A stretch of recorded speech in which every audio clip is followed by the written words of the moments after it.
Apparently they're trying to make us work Fridays now. They've been trying to make me work like most weekdays. Anyway.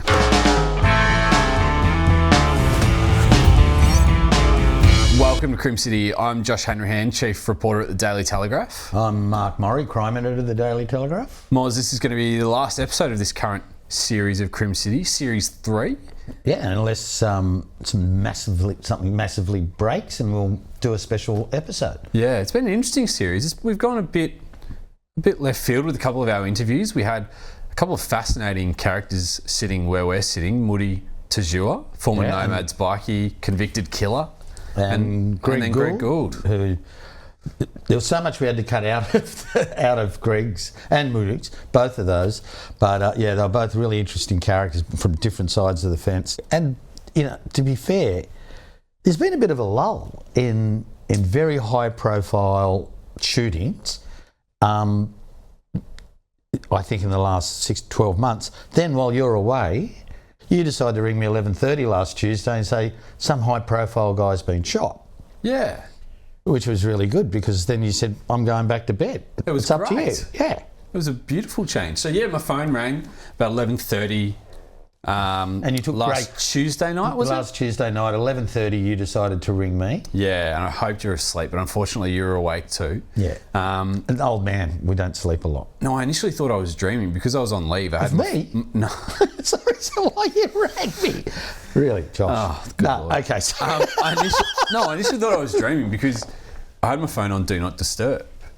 Because I was on leave, I thought, oh, beautiful, I'm going to catch up on some sleep here. Right. And anyway, it rang, I thought, well, that can't be right. And it stopped, and it rang again. I was kind of just slightly woke. Anyway, I picked it up and saw a text from somebody saying, shooting. That's all it said. That's all it needed to say. And so I called them, and then I called the police media unit. And they said, yeah, something's happening. And then I called you. And I then said, hey, left it over to me. Have fun, I'll chat to you when I'm back. And so tell me, what was it all about? So very early the next morning, because I was still in my broken sleep pattern, I rang someone and they said, yeah, actually, we're still trying to figure out what it was. It was a 23-year-old guy called Thikran Hashim, but he was dropped off at Bankstown Police Station, Bankstown Hospital. He was dropped off there with a gunshot wound to the stomach, to the abdomen. Now, he was dropped off by a guy called Najim Ayub. He's dropped him at the hospital. He did get charged with driving while disqualified. Ayub. Yeah. Which I think he's got a valid reason. He's driving a guy with it is a bit harsh, but then he wouldn't tell police where he picked up his passenger with a gunshot wound. Yes. So they had no crime scene. But they also charged him over that, didn't they? Yeah, for hindering police, not answering questions, basically. So, the cops were thinking, well, gee, we know something's going on. There's been a shooting. And they started investigating. Then 2 nights later, or maybe it was 3, again, Bankstown Hospital, a guy walks in, he's been shot in the stomach. Exactly the same. Yeah, well, different stomach because of the different victims. And so his name was Mohammed Masri. Now, he's 37. He's been around a little bit now. The police turned around and said to me, we don't think that, we don't know what they've done. We don't know why they've been shot. So that kicked off an investigation. They're still looking at him. No one's been charged over these shootings. So they're looking at him now, and now they're hoping it's not going to kick off anything. Couple questions. First question. Have they found the original crime scene where... Not for either. Neither of them? No. That's really interesting, because you think, even if they wouldn't tell police where they were shot, you would think that somebody would have heard You would gunshots. think that, but... Maybe they thought it was fireworks. Or a car backfiring. Maybe. Second question, because that's incredibly eerie similarities. As I said, same hospital, same part of the body. Same week. Same week, yeah. I can't think of anything more. No, neither. Similar. That's it, yeah. Maybe they're the same calibre. I've got to check on that. Who knows? Find that out. Yeah, so, well, they said these people, their worlds would maybe merge, but that happens a lot. But they don't think there's any obvious connections between the two and any of the people that they're associated with. And they think totally separate motives may be involved. So, but it's the first time, and I think in months, we've had shootings like that. But what we've had some really wild home invasions, like next level. It feels like every morning when you turn on the TV, whether you watch Sunrise or Today Show or ABC News breakfast, or Sky with our good friend. Or just Peter myself on Stefanovic. TV on some of the recordings I've got. Is that what you do every morning? Yeah. That would not surprise me, to be honest. Although it's funny when you talk about home invasions, these ones here, I reckon it's probably the last 2 months. Maybe it's a little bit more. I remember there was... it's actually the numbers involved. So I reckon it's probably around, I have to go back and have a look, but the start of May, where this really seemed to happen regularly with massive numbers of men, 8 to 9 men breaking in. Wearing balaclavas, there was vision of one. Seriously, it looked like it was out of some sort of Hollywood movie.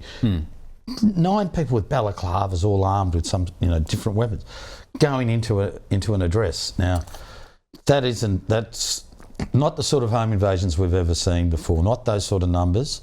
No. So these are violent. So in May 27, there was one in Greenacre where 3 men armed with guns broke in and beat a bloke over the head. And then going forward a week, there was another one in Hinchinbrook. 9 men, few of them armed with guns again, broke into another home where 8 people were inside. It was State of Origin night, State of Origin 1. And the one we lost, depending where you were from. The one you lost. So it ended up 17 people in this house. Only 8 of them were meant to be there. The other 9 were there in balaclavas armed, and they attacked this family. It was a massive variety of ages. There was a 9-month-old baby all the way up to elderly people living in this house. That's horrible. You think for those young kids to have to experience that kind of trauma. And then there was 2 in one night on June 11. The first one was in Carnes Hill. You're reading notes there, aren't you? I am, because I've been on leave. I know, but do you think people don't think you were just reading notes? You just pronounced 3 names correctly. You've never done that in 3 seasons. Okay, I'm trying to... Yeah. Okay, so anyway, the next June 11, there was 2. Tuesday night, first one was in Cabramatta. Bunch of blokes broke in and bashed a guy, left him with head injuries. Not much longer, not too far away in Carnes Hill, there's CCTV of this that is quite shocking. 2 cars pull up, they park on the side of the road, 8 men jump out, run towards this front door, and they just bash it down. And then you can hear yelling, commotion, a gunshot, and one of the men inside is shot in the leg. And then what happens is that bloke's lying on the floor is a couple of the attackers pour petrol throughout the house. No, that's terrible, yeah. Imagine seeing that. So they pour it all the way from the living room out towards the front door and then pour it over the front door and go to set the front door on fire. Now, the front door catches fire, but thankfully the fire doesn't spread throughout that house. I mean, you have a guy lying on the ground just being shot. You're going to be burnt to death. Yeah, literally. 3 of his relatives with him. Alive. You're going to be burnt alive. And you got 8 men then jump back in a car hoping the house goes up in flames.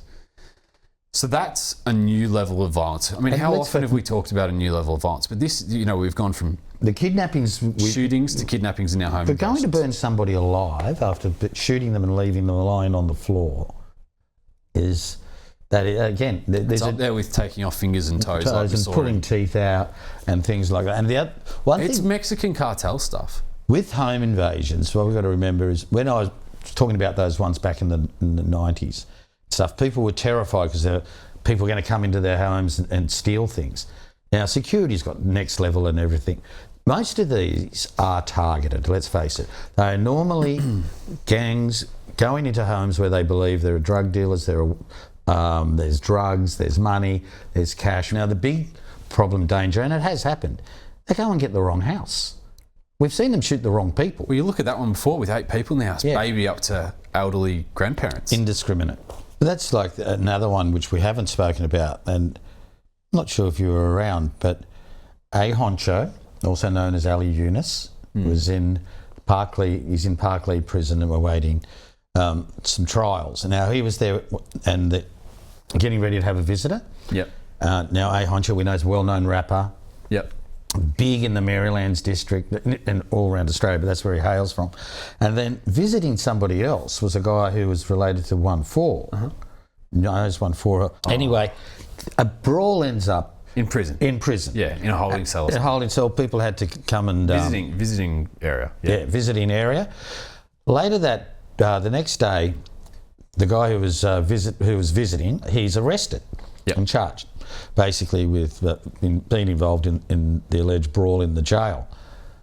That night, earlier the next morning, his mother's house in Sydney's western suburbs is shot up. Drive-by. And then the next night, a car is set on fire in the driveway. Now, this goes back, goes back to last November, which is when those two, they first clashed in a valet parking area of a Westfield shopping centre. You've got a good memory for an ageing guy. You're over 30 now. You'll start forgetting things. Wow. Okay. So, 3 seasons, I'm about to storm out. But on a really serious note, you're right. It shows you the mentality. So here is last November, there's an incident in the valet car park at Westfield. Yep. 8 months later, he's visiting a guy in jail, sees a honcho, and has allegedly tried to have a go at him. Yeah. And then we have drive-by shootings, fire bombings. Now, this all goes back to that mentality of the postcode gang wars, which we saw such tragic cases of young men particularly dying. We had the horrifying one that was videoed at the Royal Easter Show in front of hundreds of people, including young people. Yeah, it was horrible. Now, I'm being told, and I think we're seeing incidents, and there's minor incidents. We have not a lot of publicity, but they are starting to build up again. These young guys are going each other out at Mount Druitt and Doonside. There's been a few incidences, and I think it's a worrying thing. Well, see, it's interesting because I think that Thursday was the last day before I went on leave, and that was the day we found out about the... I had to work a lot because you just were doing bugger all. Yeah, you're welcome. In holiday mode. But we found out about their clash in jail. And I remember speaking to a cop who said, we're a bit nervous that this might escalate. So I think we've covered a fair whack. I know there's one thing I'm just going to bring up totally out of the blue that I'm hoping we're not going to be talking about, but I think we will be, and that is the rise of heroin again. Now, it's starting to come in bigger amounts than we've seen before. There are Asian crime groups that have been below the radar that I've been told that police are now looking at because they have seen, this heroin is starting to make it come back. It's never gone away. It never has. And you were lucky. You weren't, in the 90s there were people who were, dropping, overdosing regularly. There were people literally shooting up in the streets. It was terrible. But I know there are quite a few senior police and health authorities that are concerned that we're seeing heroin come back. Yeah, right. That's really interesting. I know Asian crime is something that police are speaking about more now. It is. We've had a lot of Middle Eastern crime in the last few years. And you've got to remember that their cultures are very, very different. And that's the other reason why, the Middle Eastern guys have tended to, in a lot of ways, be very flamboyant. Whereas the Asian culture, they're very quiet, and that makes them a little bit more successful as crims. Yeah. So I think they're the two things we'll probably, we'll be exploring postcode wars, and maybe Asian crime and unfortunately heroin. Yeah. Unlike tobacco. Your favourite topic. Yeah. That's because I've now found really cheap, good quality cigarettes that you can get under the counter, which are a third of the price of over the counter. Okay. Before we get to where you can find those. You can come to me and I can make a little profit. Sorry, we'll have to cut that bit out. I'm going to leave that bit in.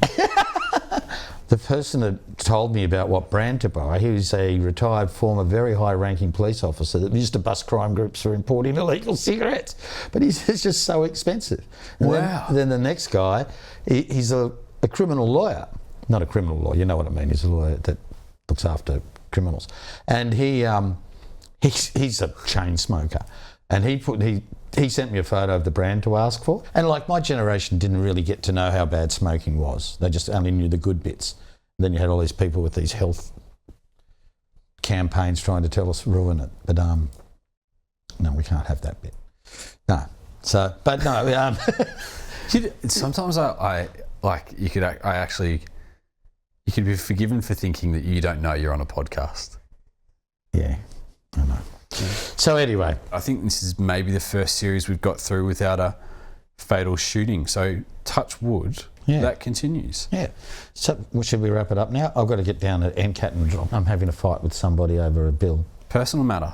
Yes. Okay.